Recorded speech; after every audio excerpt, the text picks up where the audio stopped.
ચાલો મિત્રો આજે આપણે 22 મેની મહત્વની વાતો જોઈએ તો મિત્રો આપણે સૌ જાણીએ છીએ 5મી જૂનને વિશ્વ પર્યાવરણ દિવસ તરીકે ઉજવવામાં આવે છે અને તે દિવસે સોશિયલ મીડિયાની અંદર આપણે એવા હજારો ફોટાઓ પણ જોઈએ છીએ કે હજારો લોકો દ્વારા લાખો જે વૃક્ષો છે તેનું જે સ્થાપન છે તે કરવામાં આવે છે, વાવવામાં આવે છે, પરંતુ તે જે વૃક્ષ મિત્રો વાવવામાં આવે છે તે લાખો વૃક્ષોમાંથી કદાચ હજારો વૃક્ષો પણ મોટા થતા હોતા નથી।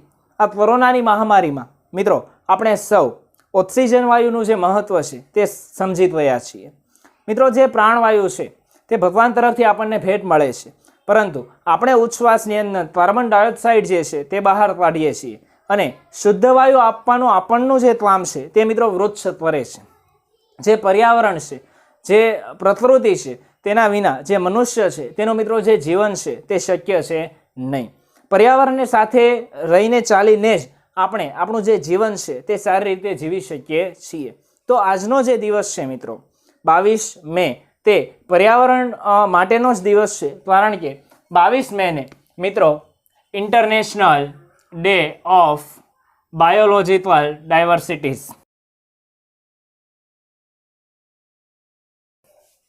આંતરરાષ્ટ્રીય દિવસ કે જે વિવિધતા માટેનો જે આંતરરાષ્ટ્રીય દિવસ છે તેના માટે ઓળખવામાં આવે છે। બાયોલોજીકલનો અર્થ થાય મિત્રો જૈવિક અને ડાયવર્સિટીનો અર્થ થાય વિવિધતા। મિત્રો વૃક્ષોની અંદર પણ આપણે સૌ જાણીએ છીએ કે એટલી વિવિધતા જોવા મળે છે। મિત્રો મનુષ્યની અંદર પણ એટલી વિવિધતા જોવા મળે છે, જળચર પ્રાણીઓ જે છે તેમાં પણ એટલી વિવિધતા જોવા મળે છે। જે રચના કરવાવાળો સર્જનહાર છે તેનામાં મિત્રો કેવી શક્તિ હશે, ક્યારે આપણે વિચારી શકીએ કે બે મનુષ્ય હોય છે, તેના ચહેરા પણ જો સરખા દેખાતા હોય તો પણ તેનું જે ડીએનએ છે તે ડીએનએ પણ ક્યારેય મેચ થતું હોતું નથી। એટલે મિત્રો જે સર્જનહાર ભગવાન છે, જે કુદરત છે, તેની પાસે મિત્રો અપાર જે શક્તિ છે તે રહેલી છે અને આપણે સૌ તેના નાના બાળકો છીએ મિત્રો। એટલે 22 મે જે છે તેને ઇન્ટરનેશનલ ડે ઓફ બાયોલોજીકલ ડાયવર્સિટીઝ જે છે તેના તરીકે મિત્રો જે ઓળખવામાં કે ઉજવવામાં આવે છે। આપણી આજુબાજુનું જે પ્રકૃતિ છે તેનું મિત્રો આપણે ધ્યાન રાખીએ। આપણે સૌ જાણીએ છીએ કે જંગલ ખાતાના નિયમ અનુસાર કોઈ પણ વિસ્તારની અંદર તેનો જે ભૂભાગ હોય છે તેની અંદર 33% વિસ્તારની અંદર જંગલો હોવા જરૂરી છે, પરંતુ આપણા ભારત દેશની અંદર છેલ્લા અહેવાલ પ્રમાણે 33% જંગલોમાંથી માત્ર 24% જે જંગલો છે તે હાજર છે।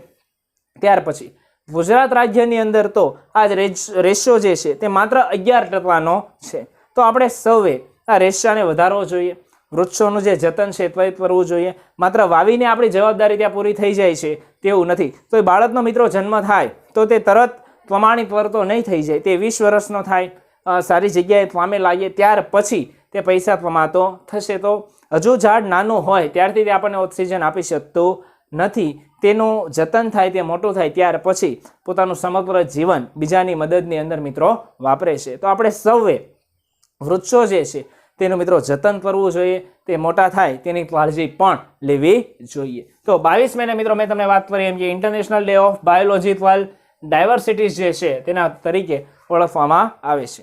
હવે વિશ્વ સુંદરી રહી ચૂકેલા ખૂબ જ સુંદર એવા એક ભારતીયની તમને વાત કરું તો એકમાત્ર એવા ભારતીય જેને USA અમેરિકાના નેશનલ ઓફ ઓનર ચોયરથી સન્માનિત કરવામાં આવ્યા છે, કે નેશનલ ઓફ ઓનર ચોયરથી સન્માનિત થયા હોય તેવા એકમાત્ર જે ભારતીય છે જેઓ મિસ યુનિવર્સ રહી ચૂક્યા છે, તેઓ જે પ્રિયંકા ચોપરા છે મિત્રો, તેઓ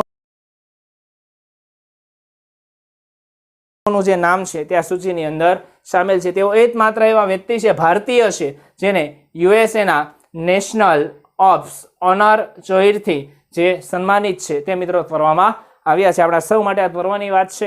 કોઈ પણ જગ્યાએ તમને આ પૂછાય તો તમારે ધ્યાન રાખવું, યાદ રાખવું, એટલે તમને આસાનીથી ખ્યાલ આવે। તો વિશ્વ સુંદરી જે મિસ યુનિવર્સ રહી ચૂક્યા છે તેવા પ્રિયંકા ચોપરા જે છે તે મિત્રો એવા ભારતીય છે। ત્યાર પછી મિત્રો મનુષ્ય પણ કુદરત જે છે તેનું એક અદ્ભુત સર્જન છે। મિત્રો મનુષ્યએ પૃથ્વીની અંદર જે રચનાઓ કરી છે તે કદાચ બીજું કોઈ કરી શકતું નથી, કારણ કે કુદરતે મનુષ્યને જે કલ્પના શક્તિ આપી છે તે કદાચ બીજા કોઈ પશુને કે પંખીને આપી નથી। કોઈ પણ પશુ કે પંખી હોય તો તેની વિચારવાની ક્ષમતા હોય છે, તેની કલ્પનાની ક્ષમતા હોય છે, તે એટલું જ વિચારી શકતા હોય છે.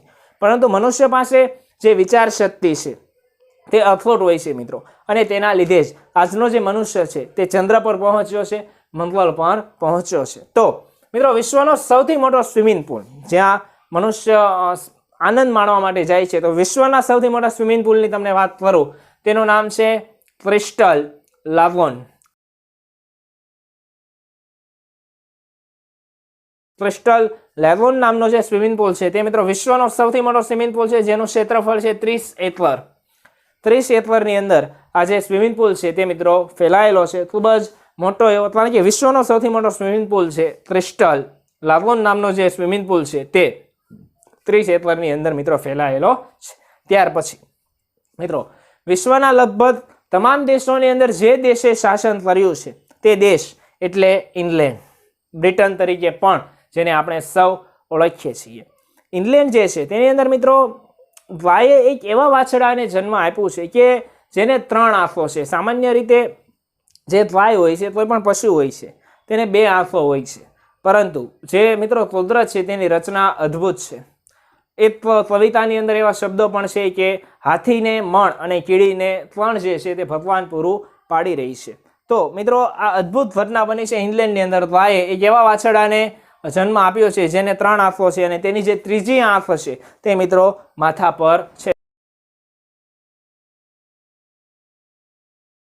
જે 2 આંખો હોય છે તે તો છે જ, પણ આ ઉપરાંત જે ત્રીજી આંખ છે તે પણ આ ગાયનું જે વાછરડું છે તેને મિત્રો છે. તો ભગવાનની એક અદ્ભુત રચના જે છે તે પણ મિત્રો આપણે માની શકીએ. તો મિત્રો international day of biological diversities, Priyanka ચોપરાની વાત, વિશ્વના સૌથી મોટા સ્વિમિંગ પુલની વાત અને ઇંગ્લેન્ડની અંદર આ જે અદ્ભુત ઘટના બની તેની વાત કર્યા પછી હવે 22 મેની જે બીજી કેટલી મહત્વની વાતો છે તે ચાલો મિત્રો 22 મેની બીજી કેટલી મહત્વની વાતો જોઈએ. તો મિત્રો આ જે વનસ્પતિની વાત ચાલે છે તો તેના વિશેની તમને એક મહત્વની માહિતી આપું તો વિશ્વના 85 જેટલા છોડ, મિત્રો વિશ્વના 85% જે પ્લાન્ટ્સ છે, જે છોડ છે તે પાણીની અંદર છે. જે વોટર છે મિત્રો, જે દરિયાઈ સપાટી છે જે પાણી છે તેની અંદર છે. આપણે સૌ જાણીએ છીએ કે જે જળચર પ્રાણીઓ છે તેની સંખ્યા પણ ખૂબ જ મોટા પ્રમાણમાં છે, અને તે લોકો આ જે પાણીની અંદર ઉગી નીકળનારી વનસ્પતિ છે તેના ઉપર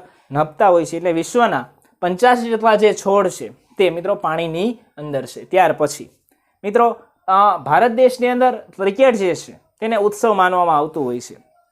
ક્રિકેટની અંદર એક નાની એવી ઘટના પણ બને તો દરેક ભારતીયને તેના વિશે જ્ઞાન હોય છે, નોલેજ હોય છે. આપણા ખેલાડીઓના નામ આપણને મોઢે હોય છે, પરંતુ મિત્રો તમને આજે એવી વાત જણાવું કે ભારતની જે કબડ્ડી ટીમ છે તે આજ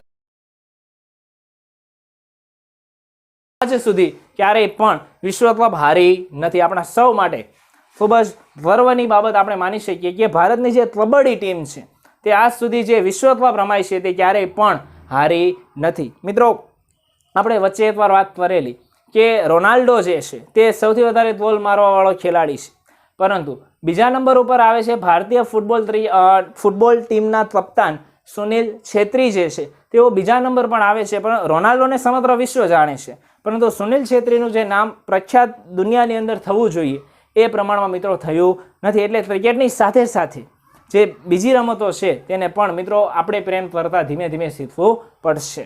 ચાલો આજે બીજું જાણો તો ભારત દેશની સૌથી મોંઘી હોટલ, સૌથી વધારે કોસ્ટલી હોટલ હોય ભારત દેશની, તો ભારત દેશની સૌથી મોંઘી હોટલ છે મિત્રો પિંક સિટી ગણાતું જે જયપુર છે, તે જયપુરની અંદર રામબાગ પેલેસ,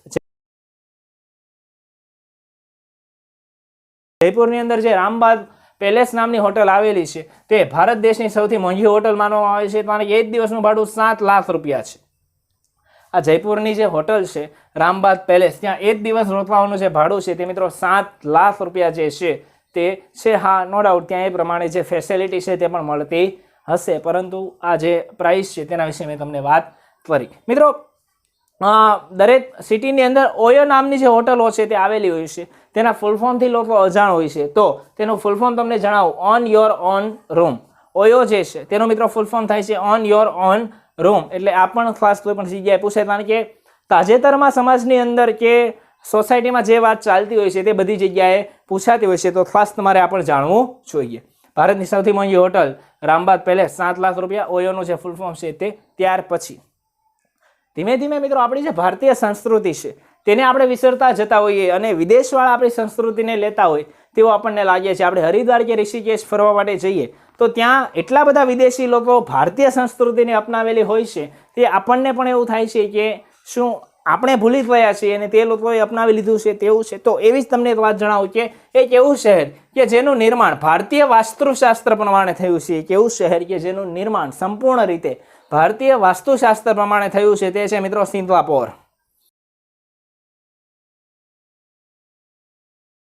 સિંગાપોર નામનો જે દેશ છે તેનું સંપૂર્ણ જે નિર્માણ છે મિત્રો ભારતીય વાસ્તુશાસ્ત્ર જે છે તેના પ્રમાણે થયું છે. આપણે પણ જે આપણી સંસ્કૃતિ છે, જે આપણું સિવિલાઇઝેશન છે, જે આપણું કલ્ચર છે તેને યાદ રાખવું જોઈએ. તો મિત્રો 85 જેટલા છોડની વાત, આપણી કબડ્ડી ટીમની વાત, વિશ્વની ભારત દેશની સૌથી મોંઘી હોટલની વાત, ઓયોનો ફૂલ ફોર્મ, વાસ્તુશાસ્ત્ર પ્રમાણે તૈયાર થવાવાળો દેશ. મિત્રો આજે 22 મેની જે મહત્વની વાતો છે તે આપણે જોઈ. તમારી પાસે કોઈ સજેશન હોય તો જરૂરથી જણાવો. આજ સુધી તમે બધાએ જે સપોર્ટ આપ્યો છે એ જ પ્રમાણે આગળમાં આપતા રહીશો એવી અમને આશા.